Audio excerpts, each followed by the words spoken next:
ప్రాముఖ్యత ఇచ్చారు కదా, అలాగే సంఘంలో ఉన్న ప్రతి ఒక్కరూ సమానమే. ఒక్కొక్కరికి ఒక్కొక్క బాధ్యత దేవుడు అప్పగించారు. ఎవరు ఎక్కువ కాదు, ఎవరు తక్కువ కాదు అనే స్కిట్ ని చిన్నపిల్ల ఇప్పుడు మన ముందు చేయబోతున్నారు. కళ్ళు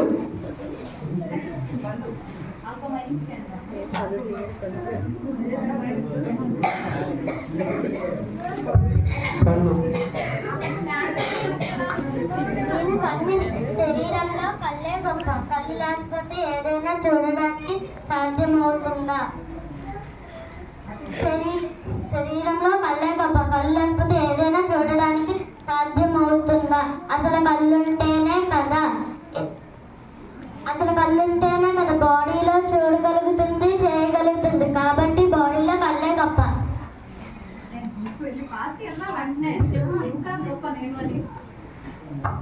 అబ్బో నేను ముక్కుని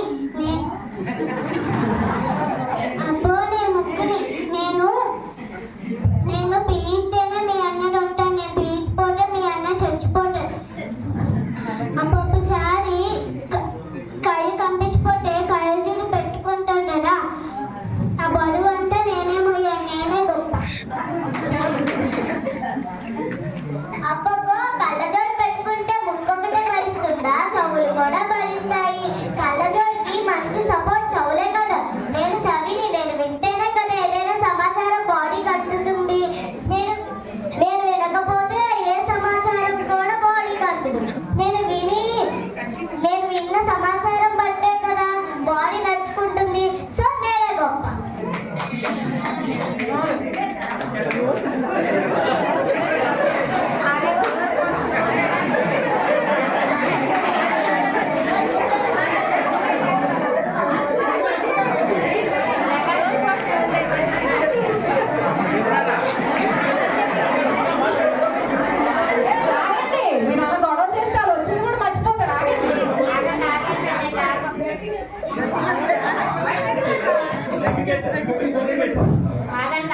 లేకుండా మీ గొప్పలు మీరు చెప్పుకుంటున్నారేమిటి? అయినా నా గురించి మీకు తెలుసు కదా. నేను ఆహారం తింటే శరీరం వచ్చి అన్నంగా పనిచేస్తాయి. కాబట్టి నేను గొప్ప. మీరేంటి గొప్ప? ఏంటి కళ్ళు ముక్కు చెవులు నోరు గొప్ప. సరే నోరు ఆహారం తింటే శరీరానికి శక్తి వస్తుంది. కానీ ఆ నోటికి ఆహారం అందించే చేతులే కదా. శరీరంలో ఏ పని చేయడానికైనా ఉపయోగపడే చేతులే కదా. అందుకే నేనే గొప్ప, మీరే గొప్ప. అప్పో ఇదంతా బాగానే ఉంది. సరిగా బరువంతా మోసేది కాలే కదా.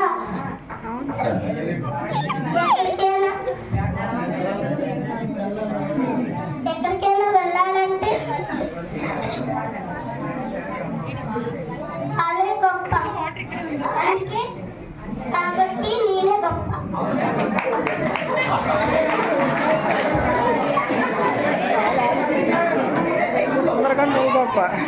ఆగండి, ఎందుకలా ఒకరి మీద ఒకరు గొప్పలు చెప్పుకుంటూ అలా గొడవ పడుతున్నారు? 1వ కొరింథీ 12వ అధ్యాయం 18వ వచనంలో ఏమని రాయబడిందో తెలుసా?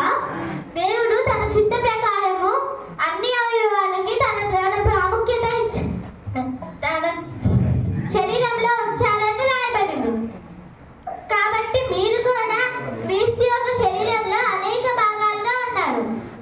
కళ్ళు, ముక్కు, చెవులు, చేతులు అన్ని ప్రాముఖ్యమైనవే. కానీ శిరస్సుకు లోబడి అన్ని అవయవాలు పనిచేయాలి కదా. సంగమునకు శిరస్సు యేసుక్రీస్తు ప్రభువారు. తన కృపను బట్టి మనల్ని సంఘము అన్న శరీరంలో ఉంచి తన పనిని మనతో పంచారు. శరీరంలో ప్రతి అవయవం ఎంత ముఖ్యమో సంఘంలో ప్రతి వ్యక్తి అంతే ముఖ్యం.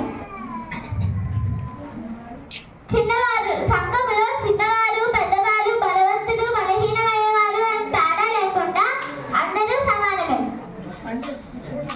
ప్రతి ఒక్కరికి సంఘంలో తన బాధ్యత ఇంకా పాత్ర ఉంటుంది.